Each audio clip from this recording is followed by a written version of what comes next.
Hello दोस्तों, स्वागत है आप सभी का हमारे यूट्यूब चैनल फार्मिंग मैन में। तो फ्रेंड्स, आज हम गार्डनिंग के ऊपर कुछ बात करेंगे कि गार्डनिंग करते टाइम हमें ऐसी कौन कौन सी कुछ छोटी छोटी बातें हैं जिनका कि आपको ध्यान रखना है, जिससे आपकी गार्डनिंग बहुत अच्छे से चल सकती है। क्योंकि जो भी एक यदि नए गार्डनर है, यदि आप एक नए गार्डनर हो, तो ये चीज़ें आपके लिए जानना बहुत ज़रूरी है। स्पेशली वेजिटेबल प्लांट्स के लिए। वेजिटेबल प्लांट्स में क्या होता है कि कई बार अलग अलग टाइप के कीटों का अटैक हो जाता है, और ये सारी चीज़ें सो प्लांट के लिए भी होती है। ये नहीं कि सो प्लांट में किसी टाइप का कोई इंसेक्ट नहीं लगता है या कोई रोग नहीं आता है। बहुत सारी प्रॉब्लम्स को फेस करना पड़ता है सो प्लांट्स को भी। तो यदि हम कुछ बातों का यदि ध्यान रखें, तो ये सारी प्रॉब्लम्स जो है वो सॉल्व हो सकती है। तो आज मैं आपको यही सारी बातों के बारे में हम बात करेंगे कि गार्डनिंग करते टाइम हमें क्या क्या बातों का ध्यान रखना है। और फ्रेंड्स, यदि आप चैनल पर नए हो तो चैनल को सब्सक्राइब जरूर करिएगा और वीडियो में एंड तक बने रहिएगा। तो फ्रेंड्स, यदि आप गार्डनिंग करते हो और आप वेजिटेबल वाले प्लांट लगाते हो, तो आपको कुछ बातों का ध्यान रखना है जो कि मैं आप लोगों के साथ डिस्कस करूँगी। सो फ्रेंड्स, सबसे फर्स्ट पॉइंट है हमारे पास कि आपको सीड कैसा लेना है। देखिए, यदि हम हाइब्रिड सीड लेते हैं तो हमें बहुत अच्छा आउटपुट मिलता है। और ऐसा नहीं है कि यदि हम घर में यदि कोई सीड बनाते हैं तो उसका रिज़ल्ट आपको अच्छा नहीं मिलेगा, वो भी अच्छा ही मिलता है। बट यदि सीड ज़्यादा पुराना हो गया है तो वो सीड से क्या होता है कि फ्रूटिंग उतनी अच्छी आपको नहीं मिलती है। और फ्रेंड्स, हम एक कम स्पेस में गार्डनिंग करते हैं। हम टेरेस पर यदि गार्डनिंग कर रहे हैं, हम गमले में छोटी सी जगह में यदि सब्जियों को ग्रो कर रहे हो, तो सिंपल सी बात है कि आप छोटी सी जगह से ज़्यादा आप एक ही प्लांट से ज़्यादा फ्रूटिंग चाहोगे। तो इसके लिए आप यदि हाइब्रिड यदि सीड परचेज़ करें तो आपको बहुत एक बेटर रिज़ल्ट मिलेगा।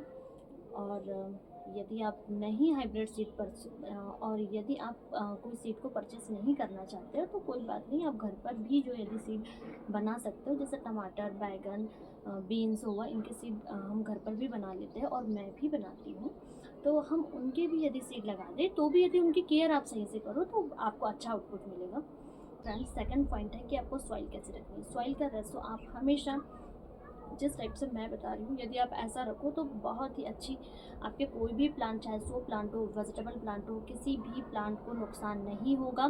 सबसे पहले आपको 50% आपको गार्डन सॉइल ले लेनी है। 25% आप जितने भी टाइप का कंपोस्ट यूज़ करते हैं, मैं तो सिर्फ काउडंग, गोबर की खाद ही यूज़ करती हूँ, और किचन वेस्ट। तो 25% उन दोनों का मिक्सअप कर लीजिए। आपको आपका सॉइल मिक्सर ऐसे होना चाहिए कि उसमें पानी जो है ना वो ठहर कर ना रहे। अदरवाइज़ क्या होगा कि गमले में एक छोटी जगह रहती है, वेजिटेबल प्लांट की ग्रोथ देखिए आप कितनी होती है, और यदि मॉइस्चर बना रहेगा ना तो रूट ख़राब हो जाएंगी, प्लांट्स की लीफ येलो होती है, फ्रूटिंग अच्छे से नहीं हो पाती है, फूल जो है वो फल में कन्वर्ट नहीं होता है।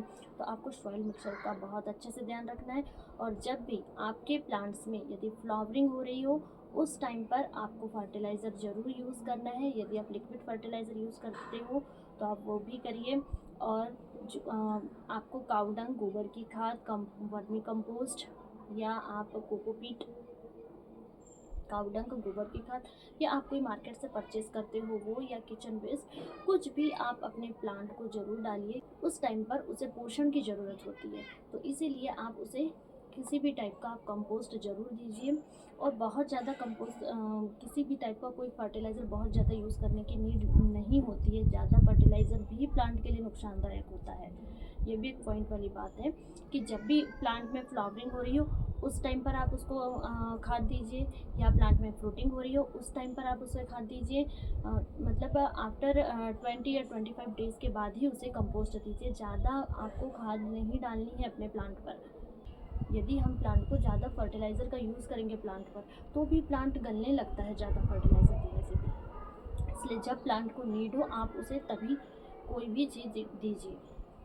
और फ्रेंड्स, आप प्लांट के अकॉर्डिंग जो है वो अपने गमले का चुनाव कीजिए।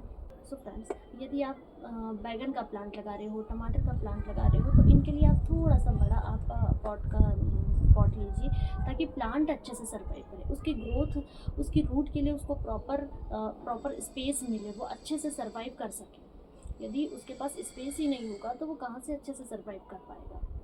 और समय समय पर उसकी गुड़ाई कीजिए। तो फ्रेंड्स, नेक्स्ट पॉइंट हमारे पास ये है कि क्या प्लांट पर मिट्टी चढ़ाना ज़रूरी है। और फ्रेंड्स, प्लांट पर मिट्टी चढ़ाना बहुत ज़रूरी है।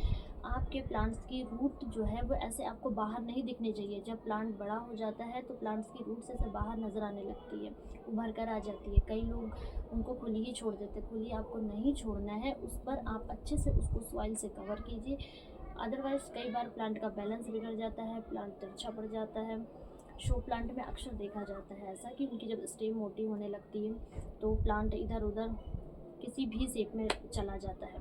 तो इसलिए आप उसे, जब वो ग्रोथ कर रहा है उसी टाइम पर आप उसे प्रॉपर शेप दीजिए ताकि वो अच्छे से सर्वाइव हो सके, उसका शेप ना बिगड़े। जब प्लांट ग्रोथ कर रहा है, जब प्लांट की स्टेम मोटी हो रही है, उस टाइम पर आप उसे सपोर्ट दीजिए ताकि आपका प्लांट अच्छे से सर्वाइव करे, अच्छे से एक शेप ले ले।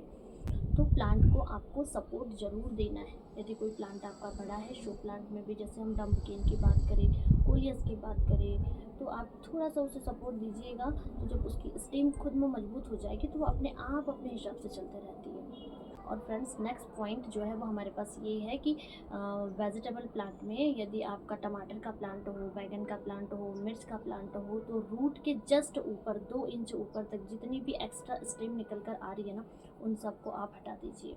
वो बिल्कुल एक्स्ट्रा है, अननेसेसरी है वो आपके प्लांट से और पोषण को लेते जा रही है। वो मेन प्लांट को बढ़ने नहीं देंगी, उसमें फ्रूटिंग में प्रॉब्लम होने लगेगी, फ्लावरिंग में प्रॉब्लम होगी। जो एक्स्ट्रा है उन चीज़ों को आप हटा दीजिए। नीचे से आप जितने भी 2 इंच तक के, 2 से 3 इंच तक के जितने भी, इतनी स्पेस में जितना भी आपकी स्टेम निकल कर आ रही है, उन सारे स्टेम्स को आप हटा दीजिए। और फ्रेंड्स, वेजिटेबल वाले प्लांट पर कई टाइप के कीटों का अटैक हो जाता है, तो उनसे छुटकारा पाने के लिए आपको अपने प्लांट पर 1 लीटर मठा, जो कि खट्टा होना चाहिए, घर का बना हुआ हो तो ज़्यादा बेटर है। यदि आप मार्केट से परचेज़ किए हो तो वो खट्टा होना चाहिए।